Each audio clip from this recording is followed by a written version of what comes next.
Are the Nashville Predators done making moves in free agency? We're here to say maybe they shouldn't be. We're going to look at some of the best remaining free agent options for Nashville, plus some players who have already signed that we wish Nashville would have gotten in on. We'll talk about it today on the Locked On Predators podcast. You're Locked On Predators, your daily podcast on the Nashville Predators. Part of the Locked On Podcast Network, your team every day.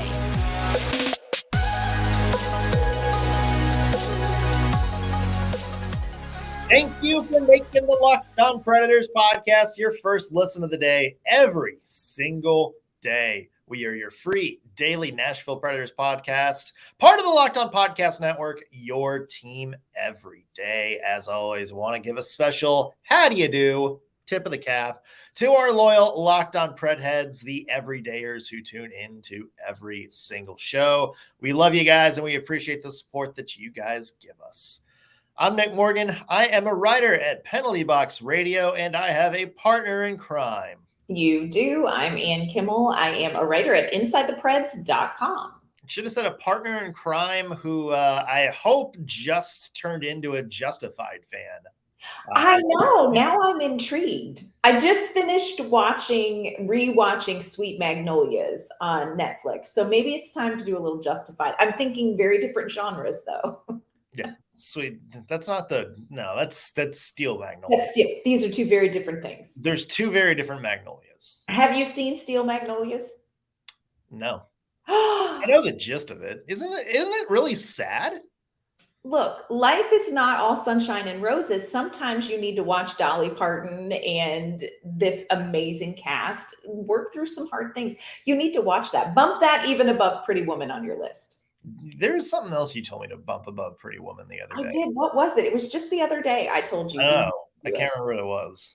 Great. Wow. I'm going to have to start actually keeping a physical list because it's getting away from me. Your list of movies you need to watch.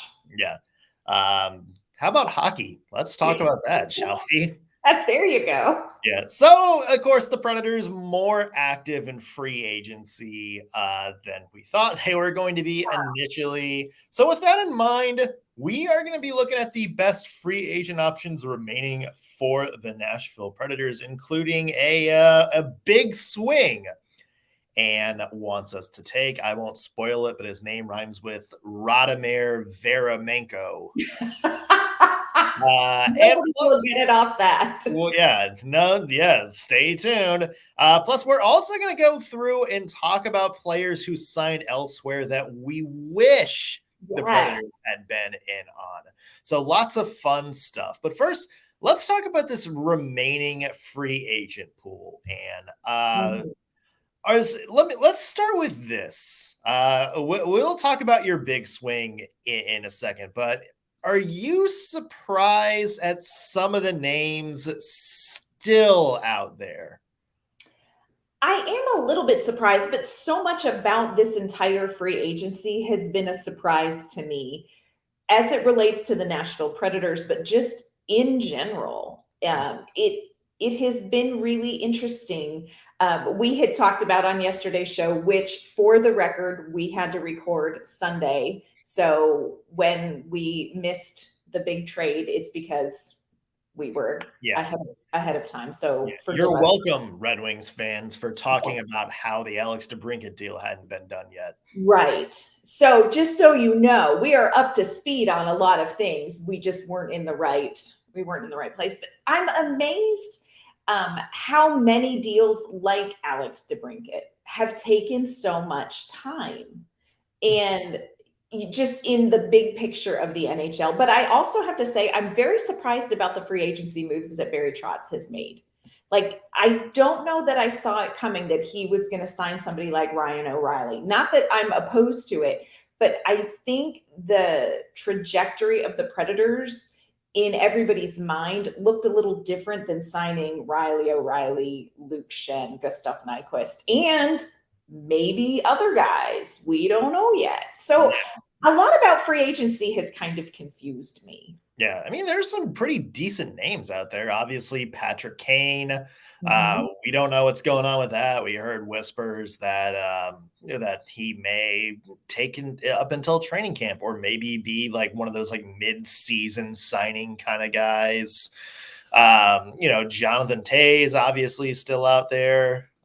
Your boy, who we're going to talk about in just a second, Matt Dumba, who, it wasn't that long ago, he was kind of considered like one of the prizes of this class. So there's some value out there, or at least, a couple of big names. So let's talk about players that we want to see the Nashville Predators maybe make a run at, or Predators or free agent options that we think would be good fits for the Nashville Predators. You start. I want you to start. You want me to? I don't know. I was kind of thinking let's just get the Tarasenko cat out of the bag, because you were hyped on this. You wrote an article about this. I did write an article about this, and here's the thing about Vladimir Tarasenko, who I always want to call Victor, and so I apologize up front. I don't know why I have his first name wrong on a cellular level, but Vladimir Tarasenko. This is a guy who I honestly thought was one that would be gone by now. So, we talked about how long it took for DeBrincat to land somewhere. We've got Matt Dumba still out there. We've got lots of guys. This was a guy that I thought was going to be off the board pretty quickly and still kind of out there. And Elliotte Friedman had a conversation with NHL Tonight about Tarasenko and sort of where he may be at. Last week, he switched representation. So I think that kind of restarted some conversations and maybe reset a timeline on where he's going to land. But some of the teams that Elliotte Friedman said may be in on him, of course, Carolina Hurricanes. It seems like Carolina's in on everybody. I'm not judging, but they got a lot going on there in Carolina. Maybe Ottawa, maybe Florida, and maybe the Nashville Predators. And so I thought, really, Elliotte Friedman? And the more I thought about this, the more I'm like, I'm in. Yeah. Let us sign Vladimir Tarasenko. Why not? Well, first off, why? What is, of all those teams you mentioned, what does Vladimir Tarasenko see first off that's like, okay, contender, Nashville? Okay, yeah, they got great barbecue there. Why not? Why not? It's the country music capital of the world. I mean, doesn't every Russian hockey player want to live there? Here's Alexander Edloff doesn't, but that's true. Continue. That's true. Here's the thing that I think makes Nashville still something that Tarasenko might consider, and that comes down to money and Ryan O'Reilly. Because here's the deal. According to Elliotte Friedman, Tarasenko is not looking for fat term. And here, I am here for the players who are not looking for fat term. I think the Nashville Predators, we were very surprised when they signed a guy for 4 years, for 3 years. I think we're looking at Tarasenko saying a 1-year deal. Hey, look at Nashville. Nashville's got the money to make a fat, juicy financial offer for 1 year. And we've got Ryan O'Reilly, who we're going to hear from later today in media, and we'll talk about that tomorrow. But Ryan O'Reilly saw some things here in Nashville that made him want to jump onto this ship. Maybe this is a tempting piece for Tarasenko. Like, hey, let's come here, work with some of these younger guys, reconnect, see what happens. And here's the piece I love best about signing Tarasenko. Yes, you would have to offer him, a good chunk of change to, kind of draw him away from like a Carolina that could be a competitor, a Florida that could be a competitor. But the Predators have the money to do that. And then in their pockets come, trade deadline, they've got this piece that could bring the Predators some serious value at the trade deadline. So for me, I think of it as an investment, and I'm a little bit here for it. Yeah. I mean, from that standpoint, it would make sense, absolutely. And there's two things. One is, are we sure the Predators even have the cap space to do this? Because they only have about $8 million left. Yeah. They've signed everybody, but right. Here, the Nashville Predators, why are you spending this much up to the cap on a year you're quote unquote taking a step back? Two, it would have to be a 1-year deal. Like that would be fine. for Tarasenko because, we've talked about the flat cap, and apparently there's going to be this big boost next season where there might be some more cap space available. So you see guys like him and Tyler Bertuzzi taking kind of big money 1-year swings. So, that part's not out. And as you mentioned, there is that chemistry with Ryan O'Reilly. I just think there's a little bit of a risk from both sides. Because if you're Vladimir Tarasenko, this is kind of your bet on yourself year. True. And if you're him, like where are you going to succeed better? Like, what's your better chance of kind of having your prove it year? Mm-hmm. Is it in Nashville, like a team that's kind of reshuffling things around? They don't really know what they have from their young forwards yet. This might be kind of a rough offensive season. Or is it, a 1-year deal with a team like Carolina, who might be a cup contender, or even like an Ottawa, who you've got Brady Tkachuk and some other very, good young players, Tim Stützle that you might be playing next to, guys who have had very, big statistical seasons despite being on kind of a bad team. So if you're Vladimir Tarasenko, that's, that's kind of what you have to think about. And then from Nashville, just is there enough upside to having Vladimir Tarasenko for 1 year as a rental? What does he bring? And he's a good player, but is he gonna be like a guy that is going to help all these young players, or is he just gonna take up a roster spot until the trade deadline? Like, what's the point there for the Preds too? Here's what I would say to that. If you bring in Tarasenko, then it buys you a little bit. See, I have it all mapped out in my mind. And of course, it doesn't always work this way in hockey. But if you bring in Tarasenko, that buys you some time to give somebody like Joachim Kimmel extra time in Milwaukee. And then come, February, March, trade deadline, if you bump Tarasenko, you're going to get a decent return. I think that he really, despite the fact that he wouldn't be on probably a competitive team, I think he would have a good season. I think it would be an opportunity for him to stand out on this Nashville Predators team. You would get a good return for him. And then you could bring in or bring up like a Joachim Kimmel. So for me, it's part timing, it's part return, it's part why not? It's part, I guess we're signing free agents. So if we're going to sign some, let's get this guy. Yeah, fair. Okay. Fair point. Yeah.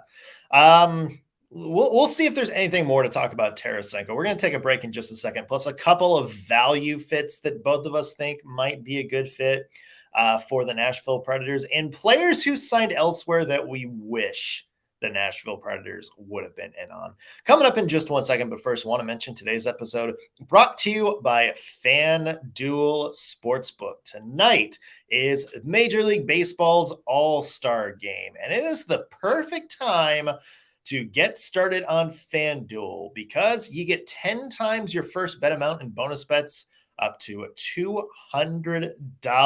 That's right.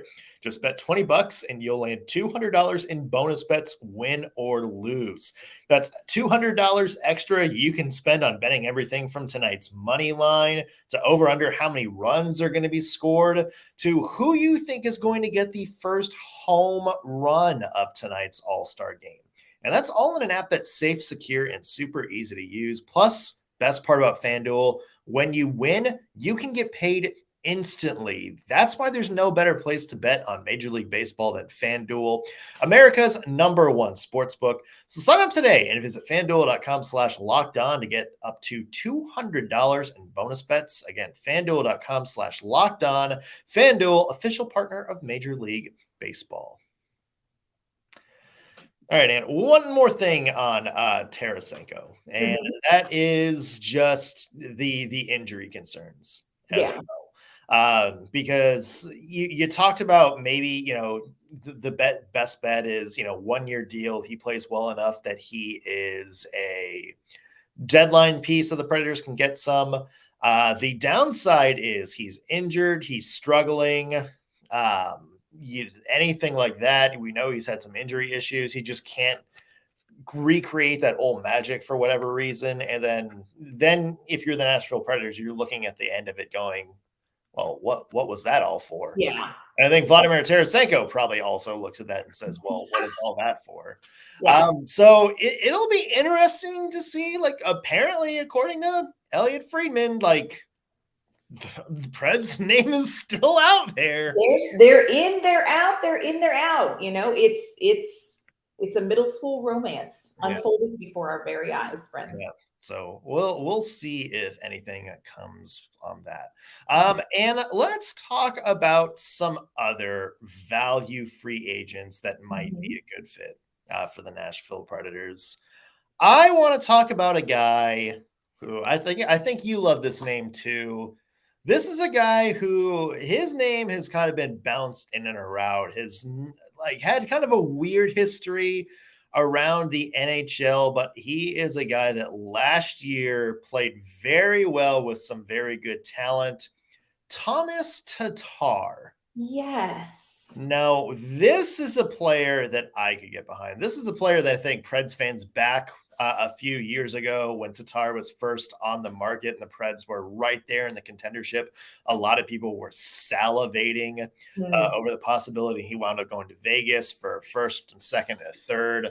That's that. A lot of Preds fans salivated, wanted Tatar on the team back then.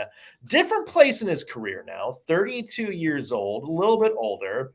Not the same player he was back with Detroit, but this is a guy who I think has had a little bit of, an underrated career and an underrated skill set that I think would translate well to not just the Nashville Predators and the on-ice product, but where the team is right now in general. Okay, so this one, we've talked about him a couple weeks ago. We talked about Thomas Tatar, and I was like, okay, first of all, name rocks. But this is one that's very intriguing to me. Tell me, though, how do you see, tell me where you would see him fitting in. Talk me through this. Talk me through this magic. So here's the thing, is one is maybe one of the more underrated aspects of his game is his two-way play. Yeah. He is a player who, does a lot of things on both ends of the ice very well. Very defensively responsible in his own zone.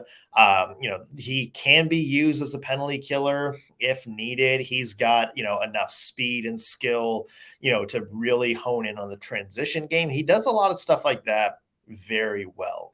The downside to him is he's been very hot and cold. That's maybe the one downside to him. Like last year, 48 points, playing in the Devils' top 9, which of course is, a very, very good top 9. And then, kind of years before that, he battled injuries, battled inconsistency. He had just 30 points the year before. We kind of know the whole, Vegas story where, the Golden Knights traded a bunch of stuff to get him, and then he wound up being a healthy scratch for most of the playoffs. Had a 61-point year in Montreal before kind of being unceremoniously let go the next year. So there's just kind of you never really know what you're going to get. But in terms of the fit, he's a guy who, as we mentioned, takes a lot of two-way responsibilities away from maybe somebody like Phil Tomasino or Luke Evangelista, who's still working on that part of their game. So he's a good guy to have on there. He's somebody that does play very well with high-end talent. The Predators got Gustav Nyquist this year. Tatar's a little bit more, I think, offensively high-end than Nyquist. He's somebody who's like makes a lot of smart plays. He's a tiny guy, but he's physical enough to kind of create his own space. He's not afraid to get in dirty areas. This is, not just a fun guy to watch on the ice, and I think an underrated two-way player, but this is a guy that, you put with some select young players on the Nashville Predators, and they can learn, they can grow. I think that's the type of player the Preds should be going after. I think you hit on two things as you're talking about him that really stand out to me about why the Nashville Predators might be a good fit for a player like this. Number one, you talked about like he's an exciting player. He's kind of a fun player to watch. I think Nashville needs to invest in some of that. Obviously, that can't be your number one priority.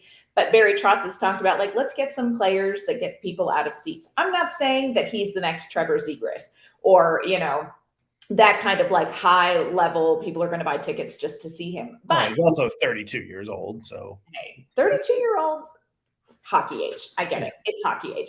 But this is somebody who I think is going to make for better hockey to watch. The other thing is Nashville right now is a really interesting place for a player like this who maybe feels like they still have something to prove to other teams. Nashville right now, it's a brand new chapter. And yes, we've talked about it's going to be focused on the youth. We've seen Barry Trotz add these veteran players that we've talked about. This might just be a great place to come and find that game again. Even at 32 years old, this may be the place to come in and help shepherd along a Tomasino or an Evangelista, but also kind of reignite your own game. So as much as Nashville is not a contender, and that's not going to be a selling point for somebody like Tatar, there is a thing that Nashville has to offer right now for a player like this who may want to come in and go, hey, you know what? There's not necessarily a ton of pressure for me to perform well enough to get this team to the Stanley Cup, but I can refine my game here. That would make it interesting to me. Yeah. He's a player we've talked about before, and I was like, now I am intrigued. Yeah.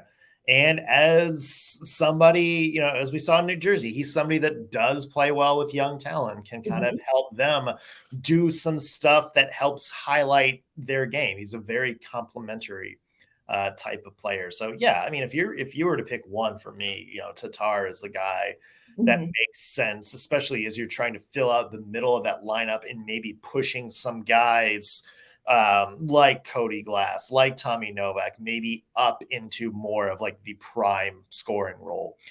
So that's somebody that I think would have a good fit there. Anybody else from you, Ann? Or just somebody you're intrigued about? Just throwing it out there and curious what your take is, but what about Brett Pesce? Yeah, I mean, we've talked about that. Yeah, but I think that's a good move. Depending on what the return is going to be. And it's kind of like that same thing where, it's got 1 year left on his deal. So if the Predators don't make the playoffs or look like they're struggling, I think he could be a good deadline piece. I mean, it's going to be really interesting to see what the Preds do with that defense because they have a lot of defenders signed right now. But also, the defense kind of sucked last year. So that needs to be. I'm curious about, like, could the Predators work this? And if they did, what would happen? The defense right now is an absolute mystery. Like, I just don't even see Scooby-Doo putting it together in the mystery machine. I don't understand the defense. Yeah. I mean, but it's funny because a lot of people say that, and it's like, we have so many defenders signed. Like, we don't need defense. What are you doing? The defense was the third worst in the NHL last year. And I know it's not all on the blue line. I know it's, the people up front bear some responsibility to that too, but you've got, if it sucks that bad, you got to overhaul it at some point. And right now they don't have the prospects in the system to do that anytime soon. So not yet. Might as well be aggressive. That may transition to our next topic, Ann. So we talked about free agents, the Preds, they're still out there. The Preds should sign. Let's talk about guys who have already signed that you think the Preds might have missed out on. that maybe the Preds should have gone after that would have been a good fit? And who's somebody in this category for you? For me, the one that got away is not even like a huge piece. And you and I talked just briefly about this before we started recording, so I know this will be an interesting discourse. But I'm a Philip Zadina girl. Like I see your face. I see your face. Okay. I really would have liked to see Nashville get him. This is a kid who definitely not meeting expectations when you're looking at like where he was drafted 6th overall in 2018. He's a younger player, struggled in Detroit. Now their GM is very complimentary of him as far as like, I've seen his game grow in his 30 games. I don't think that, we can write him off by any means. He's got upside. Now, how much of that he believes and how much of that is sales pitch, of course, you had to weigh it out. But I really felt like this was a player that would have had a good environment with where Nashville is at to come in and kind of jump on that young development train with, Tomasino and Evangelista and Cody Glass. Like I feel like he would have been a good fit for where the Predators are and for, the veterans they brought in to sort of mentor them. I think it would have been an ideal situation for him. I also selfishly would have loved to see the Predators get him because I would love to see the Predators get a player like Zadina and be able to shake that narrative that the Predators can't develop a forward. Yeah. And so just selfishly for the Nashville Predators and also for Zadina, I'm like, man, I feel like this is a missed opportunity. He could have been like the anti-Tolvanen perhaps. Mm-hmm. Now I know that you disagree with that. Well, so it's funny because Steve Yzerman, when they talked about buying out Zadina and putting him on waivers and all that, mentioned Elliotte Tolvanen. He did. That was the name he brought up when he was hyping Zadina up. He's like, look, we've seen players like Elliotte Tolvanen, kind of go to a new environment and start to figure things out. And he thinks that's what could happen to Zadina. Mm-hmm. I just think there's some similarity or dissimilar things between those two players. One, Elliotte Tolvanen wasn't really getting a chance in Nashville.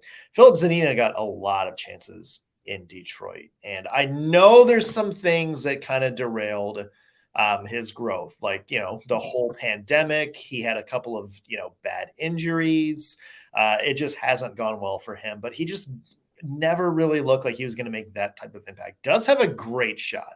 Mm-hmm. I will say that. And if you're the Nashville Predators who desperately need a finisher besides Philip Forsberg, boy, that's a guy that you would absolutely love to kind of develop and grow. But you're not convinced that would happen necessarily. I'm not, and I'm rooting for the guy. Like, I'm hoping he goes to San Jose and absolutely kills it. I mean, we saw Luke Cunnin kind of, go to San Jose and have a pretty decent year, and kind of figure himself out a little bit. So I would love to see him take this opportunity. He's going to probably have a chance to be in their top 6, get, reliable minutes, because San Jose is a team with a lot of patience right now and not a lot of talent. Mm-hmm. So, he's going to get his chance. I wish him the best. I'm just, I'm not looking at him and being like, ooh, I'm salivating over this as like a reclamation project. Yeah. I really felt like it was a missed opportunity for the Nashville Predators, especially because you have this young guy who is 100% betting on himself. And I think you bring in that attitude and that energy. And not only is that good for him, I think that it is a little bit contagious in a locker room that needs that.